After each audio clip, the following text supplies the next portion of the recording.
You are listening to the Palestine in America podcast. I'm your host, Nader Ahmad. On this episode, we are joined by the Palestinian Golden Boy for part 2 of our interview for the Sports Edition. In this episode, we discuss his goals for the year, his thoughts on the Jake Paul and UFC drama, and his love for Palestine. Anybody who's done any fighting sport can understand, the effort that you put in. It's the people who haven't really been in it that don't really understand it.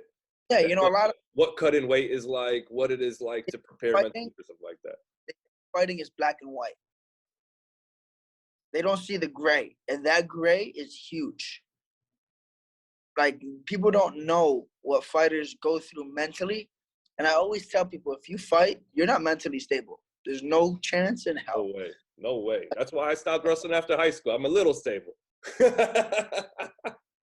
Wrestling is the hardest sport that I ever did in my life. You cannot be mentally stable and willingly put your body through that kind of torture, mentally and physically. Yeah. So tell us what was what problem happened after the fight, the drama? So I'm over it now. So I have a lot of stories against, I guess, discrimination, whatever you want to call it. And sometimes I think it's because I'm Palestinian. Sometimes I think it's because of my uncle's legacy and his history, and it just gets passed down to me. I don't know. Can't say why it happened. But I actually didn't get my WBC belt for about a month after the fight. Don't they give it to you right after? Don't they just hand it to you? Right after. And for some reason, the promoter just didn't want to give it to me.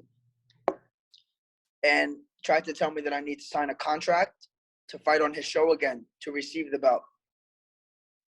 Wow. And that's not normal. That's not normal. That is not normal at all. I actually was given my opponent's belt, and he gave it to me against his will.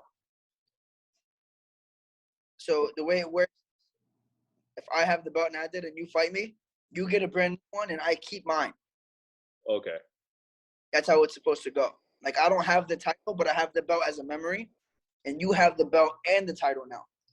So, yeah.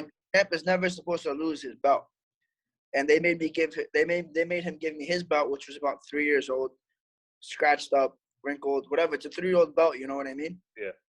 I went through like a lot to get the belt, and I had to actually fly back to California and get the belt. So I don't know if you look at the pictures that I posted.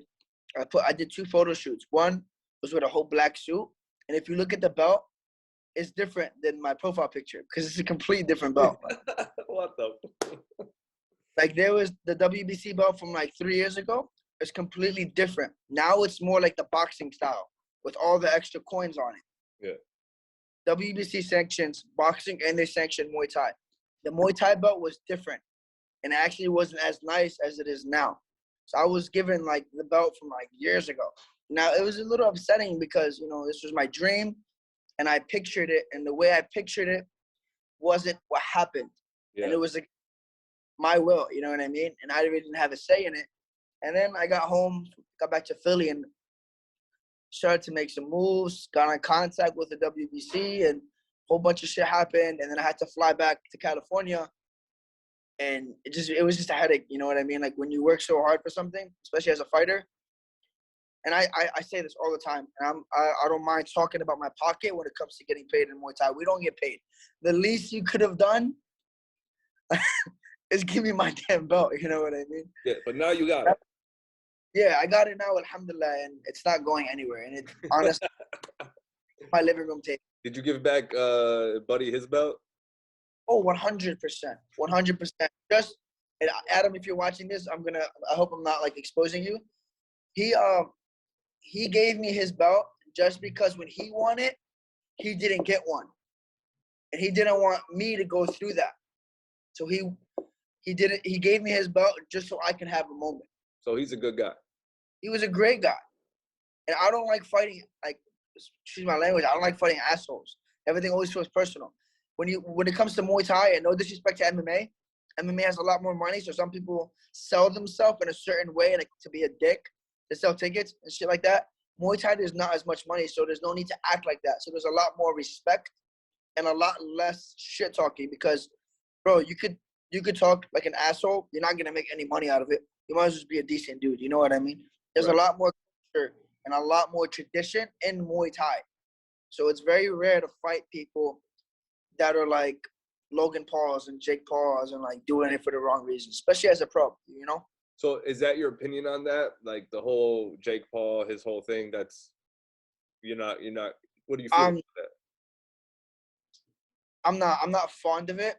And I see what Jake Paul did to Tyrone Woodley, and honestly, I don't think Tyrone Woodley's like he hasn't lost in like he's lost the last like 7 fights. He's not really like He's not he's a not boxer. a prime example of a fighter at the moment. And there's nothing wrong with that. He had a great legacy. I just think he's getting towards he should retire. And I think Jake Paul is selling himself a certain way, and he's doing a great job at it. He's making I just annoying, and I'm petty. I'm butthurt. I've been doing this shit my whole life, and I barely get paid. So like, no fighter's gonna be okay with it when I'm like, bro, you don't really live that life, like, you know what I mean? But at the same time, I'm never gonna knock anyone's hustle when they're making much money as he's making. Yeah, he found the bag. He found the lane. That Say, even bro, though he's not a real, but he's able to sell the fight. He sells. You got it, doing it the right way. But go fight Jorge Masvidal. Go fight a boxer. Go fight someone who's winning, bro. Like Tyrone Woodley, like, come on, man. Like, yeah, no. When we saw that fight, when we saw this part 2, we were like, come on, we saw this already. That's people for him to fight in general because they're just not killers anymore. Yeah. It just disconnected. My father called me. No, you good. Yeah, I like, you know, the whole YouTube thing, bro. I don't get it, and I don't think I'm ever gonna understand it. But I don't care enough to like be like, fuck you guys. Like, I don't. Yeah, make your bag, I'll get my bag. Do what you bro. Like, it is what it is, man. I just don't like when people talk so much shit when they're just, you know. I mean, and people like McGregor, man. Like, I actually was the biggest fanboy for McGregor. When you hear his story, he was poor, bro. He lived in an apartment with his wife, and he was getting paid by the government to give food. Like, he didn't have money. You know what I mean? He came from the bottom. And to see what he did, but there's a line. He crossed it. You don't cross. You don't talk about family. You don't talk about religion. And as a Muslim, I can't, bro. Yeah. I despise you now. Like there's like the Mayweather fight. That's when things start to get really like a little too much. Like, oh man, he sounded a little bit racist. Yeah, there's too much. And then when the Khabib thing, that hit way too close to home. Yeah, you know. And I think when it comes to McGregor, and I say this, and I have my own term of it, and I think every athlete, not every fighter, every athlete will know what I'm saying. Eventually, you get stuck. You have that mental block. That's what I call it. I had it for about 3 months. Lost 2 huge fights at the Madison Square Garden. I had my mental block, and I had to get myself out, but I had to accept what happened. And that goes for people in basketball and football and soccer. Everyone's going to go through that humbling phase where you're not as good as you fucking think. Like, and you need to go to hell and take yourself out. And when you take yourself out of hell, nobody will stop you. And I think McGregor needs to humble himself, go through and accept that he has not been good, go to the bottomless pit of depression and take himself out. Once he takes himself out, I think we'll have the old McGregor back. But for you, what's next? Because like you said, the WBC title, that was your dream. You achieved it. What's the next goal? 2022 is a big year. Like, it's gonna be a lot of change for me. I can't like address so much, but I'm in the process of moving, and I'm probably gonna start coaching at another gym out of Philadelphia. Inshallah. Like, please say inshallah, guys. Inshallah. No more bad luck. But inshallah, that's my plan, and I'm gonna take a couple more fights. And I really just want to start like the next point of my future, you know. And a lot of people want me to fight MMA, and a lot of people are telling me to fight MMA. And the only reason I would fight MMA is for the money. And to me, someone who grew up in like not poor, you know, and we weren't rich, we weren't poor. That's not a good reason for me to fight. Yeah. I'm not like one of those people who have this crazy story how I lived in the street and I need to make money. So to fight MMA just for money is the only incentive I have. I don't think that's a good reason because, you know, I wrestled for 5 years. It just makes sense to just do it. Yeah. But maybe I fight in the cage one day. Maybe I don't. Honestly, right now, I still feel like I won the belt a week ago. Yeah. So I'm still soaking it in, talking to my coach, and in the process of possibly taking a job outside of Philly. So it would be a little bit weird having fight camp without my uncle. But I don't know, man. I'm kind of just, my uncle paved the way. He paved me like 6 different streets. So I'm kind of just figuring out which street I'm going to take and just worrying about my future, man. My health, my uncle has fought for about 24 years. And this is 12th year fighting. I'm young, but 12 years is still a lot of years. And I seen what the fights did to my uncle's body. And I don't want that. Right. And so, but what's the ultimate goal past this? Do you see yourself fighting in big boxing matches or big would you see yourself defending your title? I do want to defend the belt. I need to defend it so I really feel like the champion. So that's definitely going to happen next year. I'm going to defend the belt. But long term, my main goal is to one day open my own gym. I really love your uncle's gym. Like I see it from afar, and like if he inspired you to make your own gym in another pocket of this country, that's really dope. That's the plan. You know, I want to branch out, and I want everybody to know who we are and what we do and why we do it. You know, being Palestinian is a huge part of my identity. I actually put a post up today. I was joking around. I was like, hey guys, if you didn't know, I'm Palestinian. You know what I mean? Like they say, if you're Palestinian, you're going to let everybody know. Like you're going to know. No That's way. Why I made the magazine. So I want to continue to fight. So after that, I reach my goal. When I say everything after this is a blessing, it's just a blessing. It's just an excuse for me to take my flag and just put it in your face and be like, we are still here. Nothing in the game will give me that same amount of satisfaction as my last fight, but I'm not done representing my people in this way. I'm going to represent my people for the rest of my life. Inshallah, one day when I have a gym, it's going to be represented with Palestine. But as of right now, I'm not done in the ring. And I find so much joy, man, having my flag. My shorts is my flag. Like, it just makes me feel like I'm doing something. And I'm sure my fights, that it's not going to free Palestine, you know. There's no way like my Muay Thai fight in New York is going to make a difference. But I feel like it lets them know back home, like, listen, man, you guys are fighting the real fight.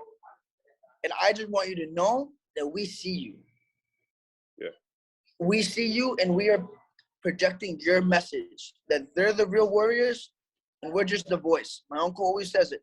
We are the voice of the voiceless. So I think it's very important to do my job and use my platform that Allah gave me to use my, I'm sorry, you broke up. To use my platform Allah gave me to show people that we are still here. So that is my goal right now, is to continue to fight and raise my flag. Man, I really appreciate that. And I always tell people like Bilal and other people that I've interviewed, like soccer players and basketball players, and I always tell them, yeah, what you do, obviously it's not going to free Palestine, but it definitely lifts Palestinians' heads up, whether it be back home or here in the diaspora. So it's huge what you guys do, especially when you have your flag on your shorts, especially when Bilal walks into a fight with the flag hanging. Like that's huge. Like when you have a situation as hopeless as Palestine, it's nice to see people not forgetting. You know what I mean? Like our flag, man, it's not a flag. It's not just 4 colors. It's not a regular flag, man. Like there's so much resilience and the history behind that flag and behind our people, behind our hatta. There's so much culture and background with all of our stuff. Whenever I see it, I'm just like, that's like when I see Bilal fight, Bilal is an inspiration to all athletes. And if anybody doesn't agree with that, you're insane. Like my uncle's a legend, Bilal is a legend, and inshallah one day I want to get to that point where people could look up to me. You know what I you're mean? already there, Ahmed. I think honestly, I think you're already there because That people talk about you, dude. And I didn't even know you were from Silwad. And man, Silwad has a record of fighters. Like goddamn. right? Silwadi, Yeah, your uncle, like damn, you guys, hey man, you I guys don't are know if you know, represented. Red has a lot of history. It does, There's a and it has a lot of history of fighting for our people's cause and being one of the strongest villages when it and comes to standing up against the occupation. That's huge. make it easier to fight. You know, whenever I get in the ring and I'm just like, well, I'm still Raddy, so like, You were born to do this. It's in your veins, cuz. like I'm not just Palestinian. I'm from Silwad. I take pride in my belly. You know. Oh yeah, oh yeah. Hey, one final question for you, and it has maybe nothing to do with you, but I saw back in the Olympics, and we're actually doing a story about an MMA fighter, I think a Jordanian one, who refused to fight against an Israeli fighter, and might be facing a suspension for refusing to fight. I think it's the International Martial Arts people want to suspend him. What's your Yeah, response to that? I respect them. People always like on TikTok. TikTok's a different experience. So people are always commenting my TikTok videos. You should fight an Israeli. You should do this. You should do that. And I say passionately, the only way I would ever fight an Israeli is if it was Ahmed versus him. If it is country versus country, I will not, because that acknowledges the country of Israel, which I am against. Like I fight for the USA team, and I have. And if you guys see this, I'm sorry, you can kick me off now. If I go and it's countries representing the countries and not just individuals, I will not fight Israel, because that itself acknowledges the existence. Yeah. And people And I, and people will say, "Don't you want to beat the crap out of a Zionist?" Of course, but I'm of not going course, to acknowledge his existence. I'm sorry. we could do it outside. You can do it But outside, bro. I handle it outside. I'll gladly kick your ass. But when it comes to America versus Team Israel, that's a different ballgame. You know, if it's Ahmed versus this guy from New York who's a Zionist, I'll fight you for sure. Yeah, because low key, that's what all they are. It's either they're from New York, Zionists, or they're from Europe, Zionists, or yeah. How it is. This is where they're all at. All That right. I don't, and I respect the shit out of the Jordanian and the guy from Sudan and anybody who refused to fight or compete against Israel, because talk is cheap. Yeah, and they're respecting the boycott. They're respecting people's request, the Palestinian And people's request to boycott.